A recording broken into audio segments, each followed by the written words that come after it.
শেখ হাসিনা যখন পালিয়ে গেছে আপনাদের কথা ভেবেছে, সুতরাং শেখ হাসিনার কথা আপনারা ভাইবেন না। শেখ হাসিনা ধোঁকাবাজ, প্রতারক, একজন হত্যাকারী, হত্যার পরিকল্পনাকারী। সুতরাং সে যে গণহত্যা করেছে তার ফাঁসি হবে, শেখ হাসিনার ফাঁসি হবে, তাকে দেশে ফিরিয়ে আনতে হবে। এই অন্তর্বর্তীকালীন সরকারকে বলবো, তাকে ফিরিয়ে আনাকে কেন্দ্র করে কোন তালবাহানা করলে আমরা ছাড়বো না। একই সাথে আওয়ামী লীগকে নিষিদ্ধ করতে হবে। আমি সাংবাদিক ভাইদের মাধ্যমে দেশের মানুষের কাছে প্রশ্ন করতে চাই, একটি দল গণহত্যা করেছে, গণহত্যার পরে কোন দল বাংলাদেশের রাজনীতি করতে পারে বন্ধুগণ? এতদিন জামাতকে বলা হয়েছিল জামাত গণহত্যার। আমরা প্রতিনিধি সভা থেকে সিদ্ধান্ত নিয়েছি বাংলাদেশে রাষ্ট্র সংস্কার হতেই হবে। রাষ্ট্র সংস্কার না হলে বাংলাদেশ সেই আগের অবস্থাতে আবারও ফিরে যাবে। সুতরাং গণ অধিকার পরিষদের পক্ষ থেকে আমরা এই অন্তর্বর্তীকালীন সরকারকে সহযোগিতা করার সিদ্ধান্ত নিয়েছি। তবে একই সাথে একই বলতে চাই, এই সরকারকে স্পষ্টভাবে বলতে হবে তারা কি করতে চায় এবং একটি রোডম্যাপ তাদের ঘোষণা করতে হবে। আমরা তাদেরকে অতীতেও সহযোগিতা করেছি, যখন তারা আমাদেরকে দেখেছে 15ই আগস্টকে কেন্দ্র করে যে সরকারি ছুটি রাখবে কি রাখবে না, আওয়ামী লীগকে প্রোগ্রাম করতে কি দিবে না, আমরা বলেছি গণহত্যার পরে বাংলাদেশে আওয়ামী লীগ প্রোগ্রাম করতে পারবে না। আমরা রাজনৈতিক দল হিসেবে তাদেরকে সহযোগিতা করেছিলাম। আমরা সেই সময় ডক্টর ইউনূস স্যারকে বলে এসেছিলাম 2018 সালে যে ঐতিহাসিক কোটা সংস্কার আন্দোলন হয়েছিল, সেই আন্দোলন আমরা সফল করেছিলাম। অর্থাৎ 18কে বাদ দিলে 24 রচিত হতো না। 18-র কারণেই 24-এর গণঅভ্যুত্থান রচিত হয়েছে এবং এই গণঅভ্যুত্থানে আমাদের সংগ্রামী সভাপতি নুরুল হক নূর তার এক বক্তব্যের মাধ্যমে পুরো জাতিকে কিভাবে দিক নির্দেশনা দিয়েছিল সেটা আপনারা সকলেই জানেন। নুরুল হক নূর বলেছিল, হাতে হ্যান্ডকাপ পরা অবস্থায় পুলিশের কাস্টডিতে রিমান্ডের নির্যাতনের শিকার হয়েছে এরকম নেতা বাংলাদেশে আপনারা কয়েকজন পাবেন যে সাহস নিয়ে বলতে পারে 90% সরকারের পতন হয়ে গেছে আর মাত্র 10% ধাক্কা দাও।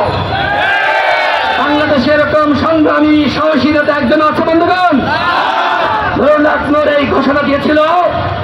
এখন আমরা যেখানে যাই, রাস্তা দিয়ে হাঁটলে মানুষ বলে, নূর ভাই আপনি যে ঘোষণা দিয়েছিলেন 90% সরকারের পতন হয়ে গেছে, বাকি 10% আপনি ধাক্কা দিতে বলেছিলেন, আমরা ধাক্কা দিয়েছি, আপনার কথা রেখেছি।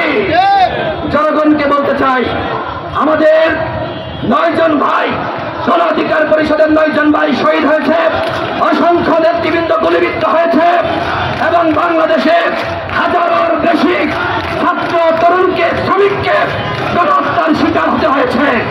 যে গণহত্যার পরিকল্পনাকারী নির্দেশদাতা ওই ডাইনি শেখ হাসিনার বিচার হতে হবে। ভারতে পালিয়ে গেছে, তাকে পালিয়ে যেতে যারা সহযোগিতা করেছে, আমরা জানতে চাই কিভাবে এত মানুষকে হত্যার পরে শেখ হাসিনা হেলিকপ্টারে করে বাংলাদেশ ছেড়ে পালিয়ে গেল। যারা পালিয়ে যেতে সহযোগিতা করেছে আমরা তাদের নাম জানতে চাই। সেনাপ্রধান বলেছে শেখ হাসিনা চলে যাচ্ছে, ভারতে যাচ্ছে, তিনি জানতেন না, এটি সেনাপ্রধান স্পষ্টভাবে বলেছে। তাহলে শেখ হাসিনাকে পালিয়ে যেতে কারা সহযোগিতা করলো আমরা সেই নামগুলো স্পষ্টভাবে জানতে চাই। একই সাথে 624 জন সেনাবাহিনীর কাছে আশ্রয় নিয়েছিল, তারা কারা, তাদের নাম অনতিবিলম্বে প্রকাশ করতে হবে। আমরা বিভিন্ন মাধ্যমে জানতে পেরেছি সীমান্ত দিয়ে আওয়ামী লীগের মন্ত্রীরা এমপিরা পালিয়ে যাচ্ছে, এখনো পর্যন্ত শেখ পরিবারের একজনকে গ্রেফতার করা হয় নাই, এখনো পর্যন্ত আওয়ামী হাইকমান্ডের একজনকে গ্রেফতার করা হয় নাই।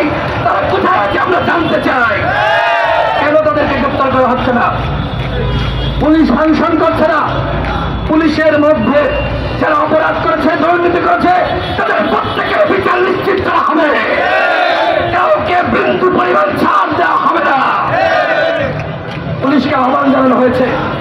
আপনারা কাজে ফিরে আসেন, কিন্তু তাদের অনেকে এখনো পর্যন্ত কাজে ফিরে আসে নাই, তাদের মধ্যে ভয় আছে। সুতরাং এখানে অসংখ্য ছাত্র জনতা রয়েছে যাদের যোগ্যতা রয়েছে পুলিশে চাকরি করার, এরকম অসংখ্য ছাত্র জনতা যোগ্য ছাত্র জনতা রয়েছে। পুলিশ যদি ফাংশন না করে তাহলে বিপ্লবের দায়িত্ব অসমাপ্ত, বিপ্লব সম্পন্ন করার দায়িত্ব এবং একই সাথে এই রাষ্ট্র সংস্কার করার দায়িত্ব, আইন শৃঙ্খলা পরিস্থিতি রক্ষা করার দায়িত্ব ছাত্র জনতার হাতে দেওয়া হোক। আপনারা দেখেছেন বিচার বিভাগে, সেখানে সাবেক প্রধান বিচারপতি তিনি একটি বিচার বিভাগীয় কু করার চক্রান্ত করেছিল। আমাদেরকে বলা হয়েছিল আমরা যেন সেখানে গিয়ে এই চক্রান্তকে রুখে দিই। আপনারা দেখেছেন যে আমি নিজে গিয়েছিলাম আমাদের নেতৃবৃন্দদের নিয়ে, এবং সেই বিচার বিভাগের কুকে আমরা সেটিকে কিভাবে আমরা ধ্বংস করে দিয়েছি আপনারা সকলে দেখেছেন। এই যে এখানে আনসার কু, ছাত্রলীগ যুবলীগ আনসারের পোশাক পরে এসেছিল, আমরা সেই কুকে আমরা নস্যাৎ করে দিয়েছি। এইভাবে যেখানে যেখানে ওই শেখ হাসিনা ভারত থেকে নির্দেশনা দিয়ে উস্কানি দিয়ে কু করার চক্রান্ত করবে, আমরা কোথাও কোন শেখ হাসিনার নির্দেশনায় কু হাতে দিব না। সকল ষড়যন্ত্রকে নস্যাৎ করে দেওয়া হবে। এবং এখনো যারা বাংলাদেশে আওয়ামী লীগের নিরীহ নেতা কর্মীরা রয়েছেন, আপনাদের উদ্দেশ্যে বলতে চাই, শেখ হাসিনা যখন পালিয়ে গেছে আপনাদের কথা ভেবেছে, সুতরাং শেখ হাসিনার কথা আপনারা ভাইবেন না। শেখ হাসিনা ধোঁকাবাজ, প্রতারক, একজন হত্যাকারী, হত্যার পরিকল্পনাকারী। সুতরাং সে যে গণহত্যা করেছে তার ফাঁসি হবে, শেখ হাসিনার ফাঁসি হবে, তাকে দেশে ফিরিয়ে আনতে হবে। এই অন্তর্বর্তীকালীন সরকারকে বলবো, তাকে ফিরিয়ে আনাকে কেন্দ্র করে কোন তালবাহানা করলে আমরা ছাড়বো না। একই সাথে আওয়ামী লীগকে নিষিদ্ধ করতে হবে। আমি সাংবাদিক ভাইদের মাধ্যমে দেশের মানুষের কাছে প্রশ্ন করতে চাই, একটি দল গণহত্যা করেছে, গণহত্যার পরে কোন দল বাংলাদেশের রাজনীতি করতে পারে বন্ধুগণ? এতদিন জামাতকে বলা হয়েছিল জামাত গণহত্যার সাথে 71-এর যে গণহত্যা তার সাথে জড়িত ছিল, জামাতের নিবন্ধন বাতিল করেছিল, তাদের রাজনৈতিক কার্যক্রম বন্ধ করেছিল। আমি এই অন্তর্বর্তীকালীন সরকারকে বলবো, এই আওয়ামী লীগের নিবন্ধন আপনাদেরকে বাতিল করতে হবে। গণ অধিকার পরিষদকে নিবন্ধন দেওয়া হয়নি, চক্রান্ত করেছিল।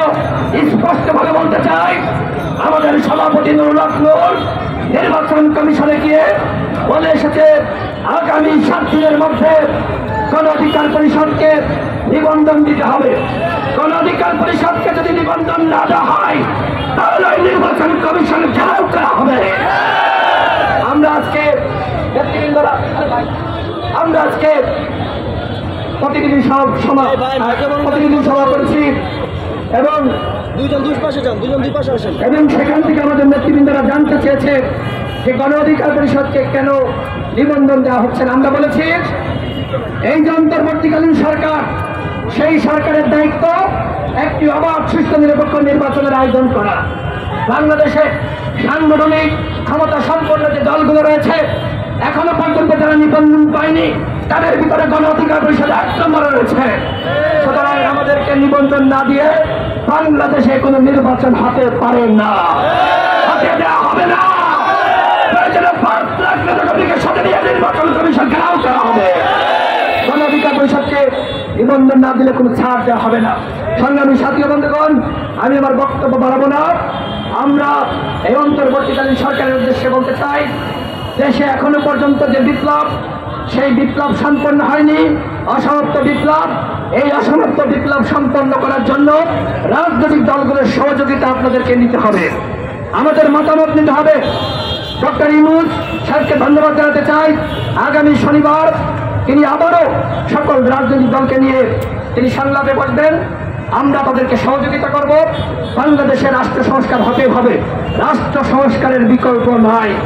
আমরা শেখ হাসিনাকে হটিয়েছি, আওয়ামী লীগকে বিদায় করেছি। বাংলাদেশে আবারও শেখ হাসিনা ফিরে আসুক, আওয়ামী লীগ ফিরে আসুক, সেটি দেশের জনগণ মেনে নেবে না। সুতরাং এই সরকারকে অনতিবিলম্বে রাষ্ট্র সংস্কারের রূপরেখা প্রকাশ করতে হবে। তারা কি কি করতে চায়, তাদের 3 মাসের প্ল্যান কি, 6 মাসের প্ল্যান কি, 7 মাসের প্ল্যান কি, 1 বছরের প্ল্যান কি, সেটি জনগণের সামনে স্পষ্ট করতে হবে। অন্যথায় অস্পষ্ট থাকলে মানুষের মনে সন্দেহ সংশয় তৈরি হবে, আবারও আরেকটি 1-11 ঘটতে যাচ্ছে কিনা। এই সন্দেহ আমাদের না, এই সন্দেহ ইতিমধ্যে জনগণ করেছে। সুতরাং এই সরকারের উপরে মানুষের সন্দেহ সংশয় সৃষ্টি হোক, এরকম কোনো কর্মযজ্ঞ যাতে এই সরকার না করে সেই আহ্বান জানিয়ে, এবং যতক্ষণ না পর্যন্ত এই বিপ্লব সম্পন্ন হয় সকলকে রাজপথে থাকার আহ্বান জানিয়ে আমি আমার আজকের বক্তব্য শেষ করছি। সকলে ভালো থাকবেন। আসসালামু আলাইকুম। জনতার অধিকার আমাদের অঙ্গীকার।